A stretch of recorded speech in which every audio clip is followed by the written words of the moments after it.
You know that feeling when you finally get everyone into bed, the house goes quiet, and instead of feeling relieved, you just feel empty? Like you survived another day but you didn't actually live it.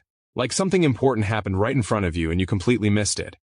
That feeling has a name. It's called survival mode. And if you're watching this right now, there's a really good chance you've been living in it for longer than you'd like to admit. I want to talk to you about something that changed everything for my family. Not a dramatic overhaul, not some extreme lifestyle transformation that requires you to wake up at 4 in the morning or spend thousands on some retreat. It was one single change. At bedtime. And the ripple effect it created touched every single corner of our lives in ways I genuinely did not expect. But before I get into what that change actually was, I need to make sure you understand where we were before it. Because if I skip that part, this whole thing won't hit the way it needs to. Picture this. Every single night, the routine is chaos. Someone's crying, someone can't find their pajamas, someone's asking for water, then more water, then suddenly they're hungry even though they ate dinner an hour ago. You're exhausted. Your patience is completely gone. You've already given everything you had to the day, and now this, the thing that's supposed to be peaceful, feels like the hardest part. You're snapping, you're saying things you don't mean. And then when the door finally closes and the silence comes, you don't feel relief. You feel guilt. You replay the moment you lost your temper. You think about how small they looked when you raised your voice. And you lie there in the dark making promises to yourself that tomorrow will be different. Tomorrow comes. And it's the same. That cycle. That exhausting, heartbreaking, identity-crushing cycle. That is what I want to talk to you about today. Because I lived it, and I know exactly what it does to a person over time. Here's something most people don't talk about. The cost of that cycle isn't just emotional, it's physical. Chronic stress from chaotic evenings disrupts your own sleep patterns even after the kids are down. Studies on parental stress show that parents who experience high-conflict bedtime routines report significantly worse sleep quality themselves, even when they technically get enough hours. You're not just tired from the day, you're tired from the weight of it all. And that tiredness compounds, week after week, month after month, until one day you look in the mirror and you barely recognize yourself. Here's something I want to say directly to you right now. If you're someone who would rather just figure this out on your own, who thinks you don't need help with something like bedtime, who is maybe even a little defensive reading that last sentence, this video might not be for you. And that's okay, truly. But if you're someone who is ready to stop white-knuckling through the hardest hours of the day and actually start experiencing them differently, keep watching. Because what I'm about to share is worth every minute of your time.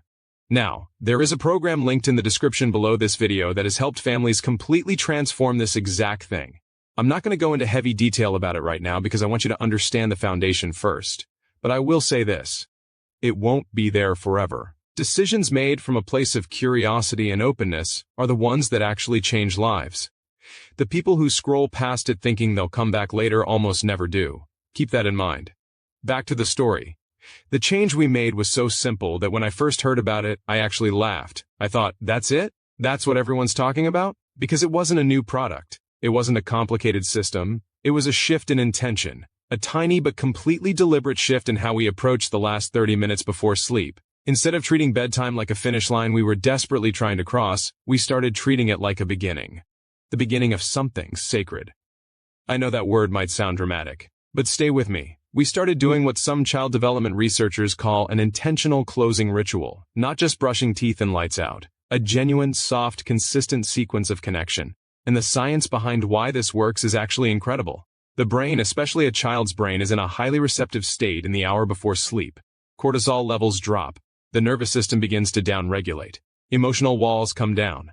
This is the moment when the deepest conversations happen. When the fears that stayed hidden all day finally surface. When a child reaches for you not because they need something but because they want you. And if you've been rushing through that window, you've been walking away from the most powerful bonding opportunity in the entire day. We didn't know that. Nobody told us. We were just trying to survive. The first night we tried this intentional approach, something happened that I genuinely was not prepared for. After going through our new closing sequence, something quiet and unhurried that took maybe 20 extra minutes total, we just sat together in the dark for a moment. And in that silence came a question. A real one. One of those deep, tender questions that kids only ask when they feel completely safe. And instead of being too tired to engage, I was actually present for it. I had the emotional capacity to receive it, to sit with it, to answer it with my whole heart. I cried after I walked out of that room. Not from sadness, from the realization of what I had been missing, what we had all been missing. Within 2 weeks, something measurable started happening. The resistance at bedtime dropped dramatically. The requests for extra water and extra hugs and every delay tactic in the book started fading away. Because those delay tactics, here's something that changed how I saw my children completely.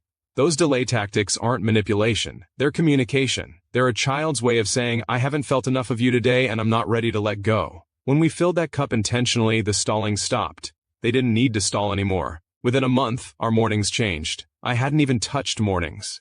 But because evenings were no longer ending in tension and guilt, we were all waking up in a different emotional state. There was less friction, less reactivity, a little more grace, a little more ease. Within 3 months, I watched our entire family dynamic begin to shift. Communication got softer, conflicts got shorter. There was this almost imperceptible but very real increase in warmth between everyone, like the thermostat of our home had been turned up a few degrees. Not blazing hot, just warm. Consistently warm, and I started to understand something that the research actually confirms. Family culture is built in the small repeated moments. Not the vacations, not the birthday parties, not the big elaborate memories. It's built in the Tuesday nights, the ordinary Thursday evenings, the unremarkable moments that happen over and over until they become the texture of your family's emotional life.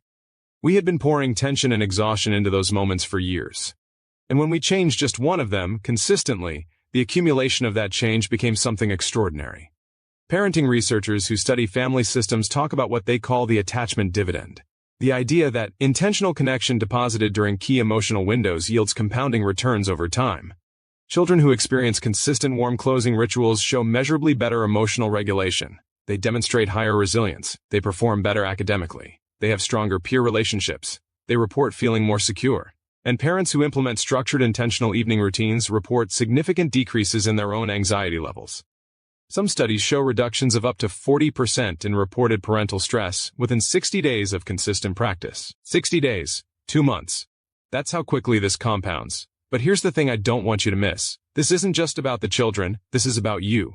The version of yourself you remember existing before the survival mode took over. The patient one, the playful one, the one who had energy left over for your partner, for yourself, for the things that make you feel like a whole person and not just a functioning caretaker.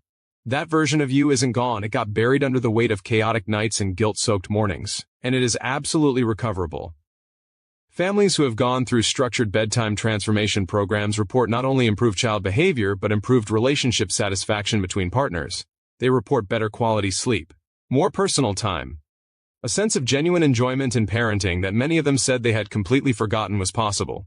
There is a parent out there right now reading this in bed on their phone long after everyone else is asleep, too wired from the evening to wind down themselves, wondering if this is just how it is now. Wondering if they've somehow permanently broken the magic that parenting was supposed to hold. I need that parent to know. You haven't. Not even close. The one bedtime change is real, the results are real, the science behind it is real, and you are far more capable of implementing it than you're giving yourself credit for right now.